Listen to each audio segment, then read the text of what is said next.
Why millions of people across the world are starting to homestead. In this video, I'm going to share with you 3 key principles that you need to consider if you're wanting to start a homestead yourself. Number 1 is sustainability. When you start to homestead, you will realize how more sustainable of a person you will become, because resources can be quite scarce sometimes if you're not relying on the grid. So, you think about just the basic elements in life, right? Fire, water, air, and earth, and ether, actually. 5 elements. But as far as, say, like water, you might live or plan on buying an area where you might have to catch your own water, right? Or even if you're connected to the county water grid, you could consider having a backup tank, right? Having an extra water tank in case the electric goes down, whatever goes down, you can still have a source of water.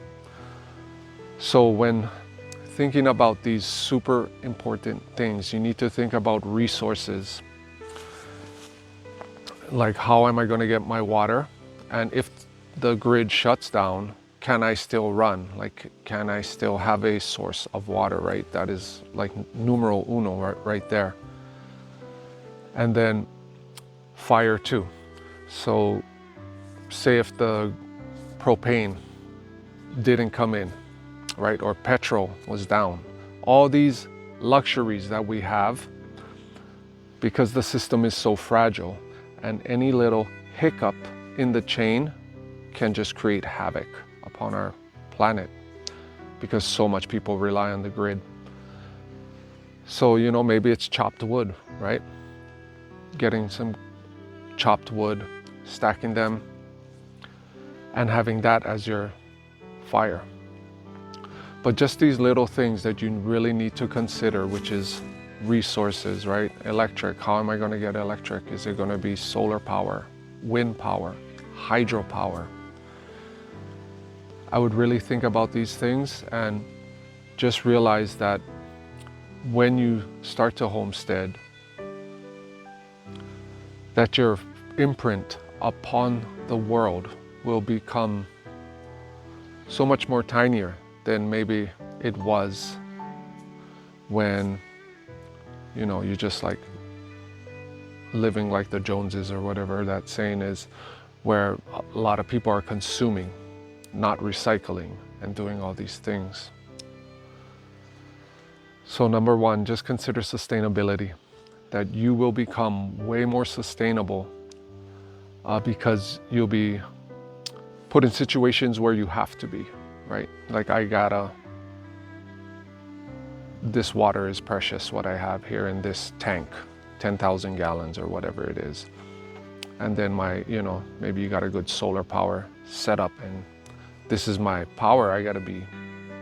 Can't be wasteful, right, with it. So number 1 is sustainability.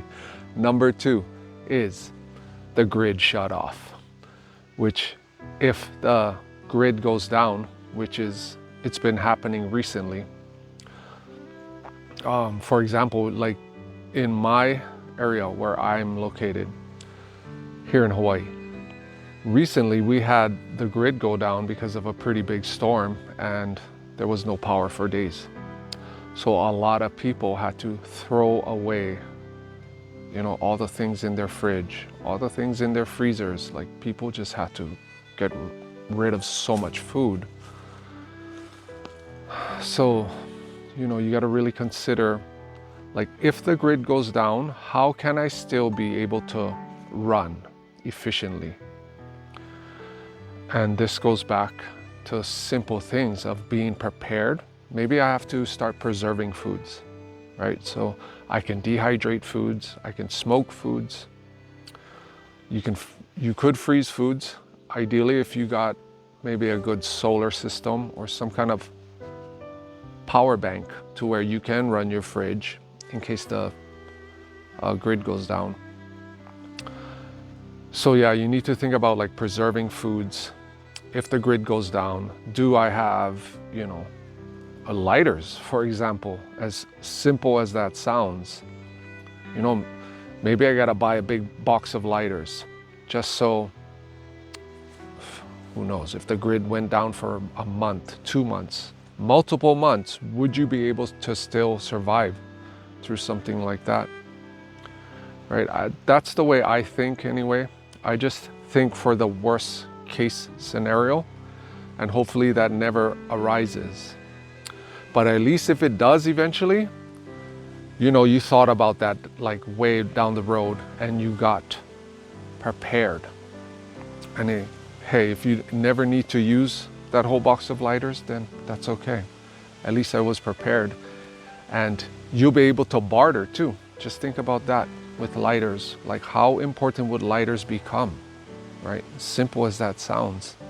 They would become like more valuable than money in a case of some kind of big disaster or something, right? So preservation, food preservation, right? Think about those things. Water filtration. I've been kind of deep diving down into water filtration recently, and I'm going to build me a natural water filter. How the earth filters the water through its minerals, right? Rocks, sand, charcoal, ideally. Things like this. You need to be thinking about things like this. So just in case, maybe you don't have a stream or an aquifer or a spring in your property, but you can access water nearby, right? How can I filter the water just in case I need to do that? So number 2 would be like, just be prepared and think about every angle that you can. Like, if the grid goes down, what would I need, right? Food, water, fire, shelter, protection, all these things. Community would be quite important. Maybe if you can team up with your neighbors, if you got a good relationship with them, because community will become absolutely vital to survive through any type of catastrophe or disaster. And number 3, it's, if you feel excited to homestead, then that's a clear sign that that's a path that you should go on. Because excitement is a way of, our higher selves talks to us through excitement. So if you feel excited to do homesteading, then this is a clear sign that you need to start heading in that path. It doesn't mean that, it's the end all and be all path, but just going on that journey, it will teach you so much in life and make you realize how much of a consuming world we live in. Because the consumption appetite of this system is out of this world crazy, because it's, everything is consuming and not a lot of people are giving back to the planet as far as simple things as recycling, homesteading, leaving smaller imprints upon the land, right? Cleaning up the pollution and all this. This is why a lot of millions of people are getting into homesteading, because they do care about our planet. They want to see, future generations live in a beautiful, clean world with pristine resources. So by starting to homestead, it will give you a sense of purpose, like what I'm doing for this planet and the future generations. This is important. And you can just start simple too, right? You take baby steps in the beginning. And throughout time, right, you'll see the snowball effect as far as, okay, I started with just figuring out water resources. How am I going to get my water? Building water filtration. Second was preserving foods. How am I going to preserve foods? Oh, okay, maybe I got to buy some mason jars and learn about canning, dehydrating, smoking foods, right? So don't compare yourself to others. Like, if you're day one don't compare it to somebody's, 10 or 20 years of homesteading, because comparison is the thief of all joy. So don't compare yourself to others. Just start where you can. Take one step at a time. And throughout time, as long as you feel the excitement from within you, you will magnify your joy as far as homesteading, making it become who you are, right? It will just become so natural throughout time. You'll be like, hey, this is who I am. I live it every day. I'm excited to do it. And it gives me such a strong sense of purpose, knowing that I'm doing something good and awesome for this planet. If you would like my free Bright Bites meal planner to help you to stay organized and save you time when you plan, as you plan your meals throughout the week, then just comment the word bright down below and I'll be sure to get that out to you. And if you have any questions or advice that you can give to others on homesteading, if you've been homesteading for a very long time, or if you're just getting started, then leave it in the comments down below and share some tips and tricks that you use on how you live more efficiently and in harmony in the world. If you enjoyed this video and would like to learn more about simple plant-based foods that you can grow right in your backyard, or on how you can better your life by being more of your true authentic self, then I'll leave a link for my video, 6 Ways to Your True Authenticity. Check this video out right here, and I will see you there. If sunset paints the sky, oh what a perfect day. Palms and swaying gently, secrets in the sand.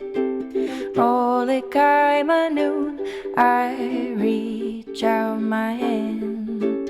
Ooh la la, ooh la la, ooh la noon lokai. Tiny footprints scattered where the shoreline meets the breeze.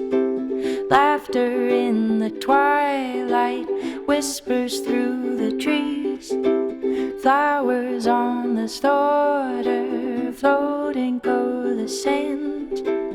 Molokai me stories on the sand. Come and find the magic drifting with the tide. Listen to the moonlight, let your worries hide. Molokai noon, dancing's on by the way. Sunset paint the sky, oh what a perfect day. Palms and swaying gently, secrets in the sand. Molokai noon, I reach out my hand. Ooh la la.